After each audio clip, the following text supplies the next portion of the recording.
Hello and welcome to the Metal Pack Pod, the industry's leading podcast for global metal packaging market. The Metal Pack Pod is brought to you by the Metal Packager and our proud sponsors PPG Packaging Coatings. With over 7,000 monthly users in over 150 countries globally, be sure to check us out on metalpackager.com. Packaging coatings from PPG draw on our company's 140-year history of innovation. We never stop improving our solutions to meet the evolving needs of can makers and the marketplace. That spirit of innovation results in technology like the cradle-to-cradle platinum-rated PPG Innovel Pro.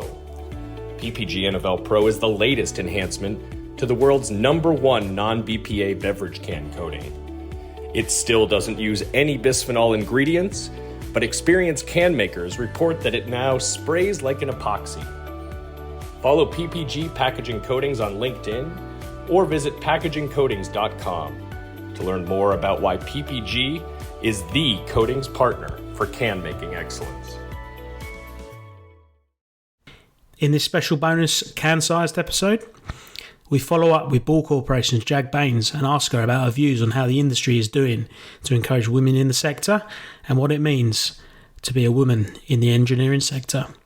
One particular pertinent topic at the moment is obviously women in the metal packaging industry, and it's very much, as you're sure you're well aware, it's a very male-dominated environment, certainly over the age of 50. A lot of you only have to look at the shows, and it's, the demographic is very much dominated towards sort of male within the sector. So as a woman, a senior woman within the business, have you felt that coming from other industries?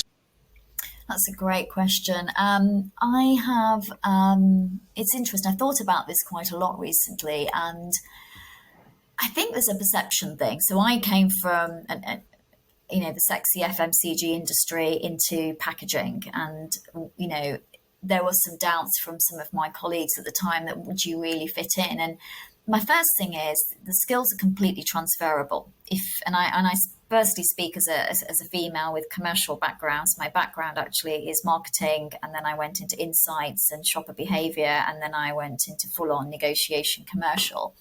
Those attributes which I picked up from being in FMCG are absolutely transferable into the packaging industry. So I think my first sort of principle is, don't shoehorn yourself into one industry. You've got one life. Go into other industries, and you'll see, that there's so many opportunities. And I think there's a huge amount of opportunity in the packaging industries. And as I just said, we're privileged to see so many different brands, work with so many different customers. It's such a broad industry. So I think there's something we need to do, Alex, around that, in terms of it's an industry that you can, have a full-fledged career in.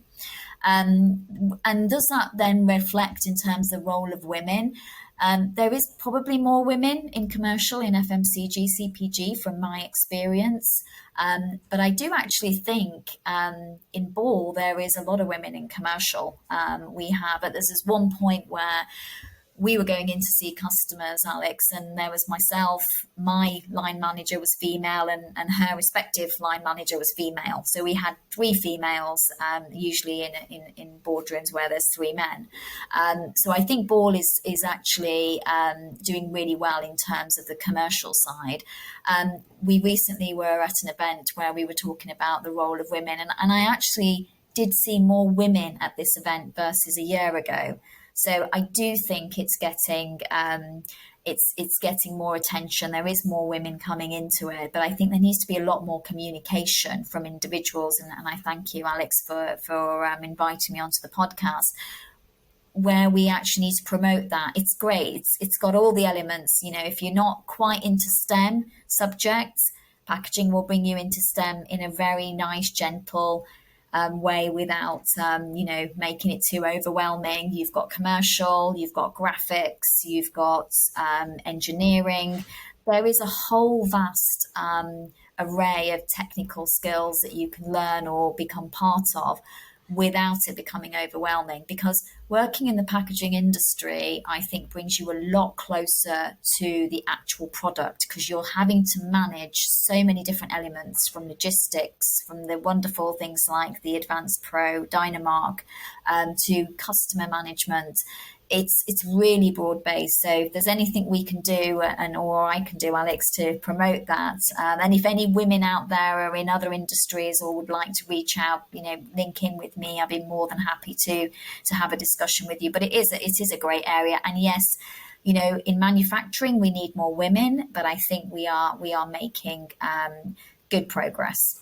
No, that's good. Good to hear that some improvements have been made. And I think you're right. I think this kind of needs to be separated into kind of two subjects here. It's not just about kind of women within the sector. It's also about kind of manufacturing per se. And I had an interesting conversation recently with someone kind of senior in the engineering sector, and they said actually kind of STEM jobs and getting women into engineering and manufacturing actually it's always been targeted at going into universities and colleges and apprenticeships, but by that point it's too late. People have made a decision what they want to do, so it's getting into schools at an early age and educating them that actually this is a real career opportunity and prospect, and it's actually an interesting industry. And sometimes young people can pigeonhole this industry as not an attractive space. It's not gaming, it's not tech, and it's not social media, so it doesn't seem as an attractive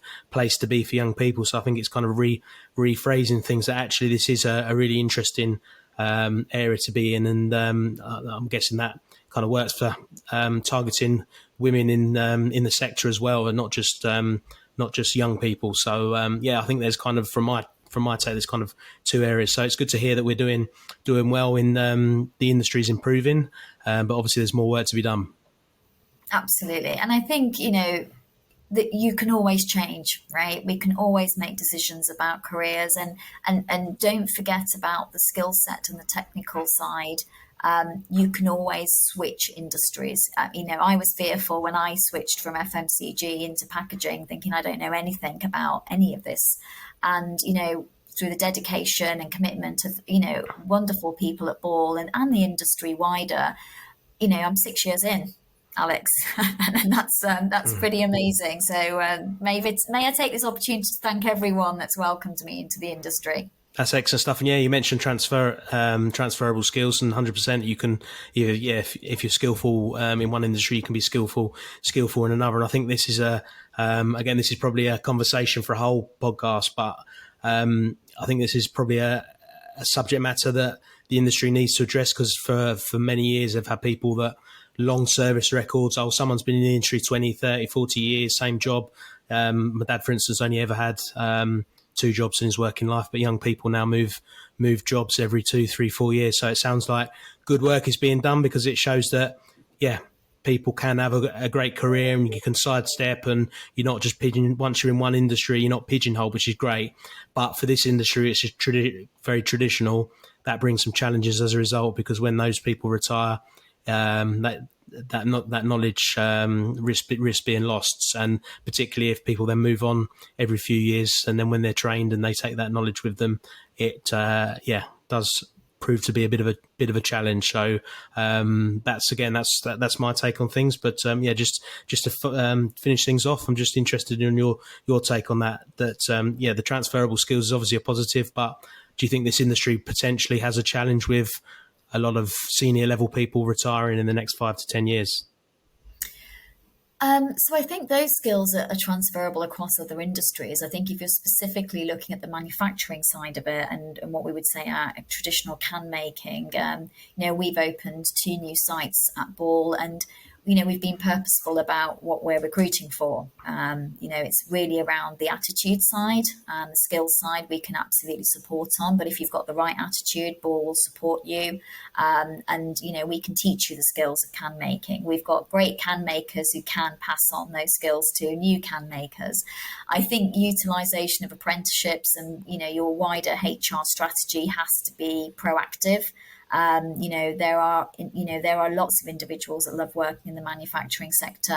I was at one of our catering shifts not long ago, and there was a majority of women on that shift, and younger women. So I think it's about how your HR strategy is set about, how proactive you are, how far you're looking into the future, and how high these things go on the priority list.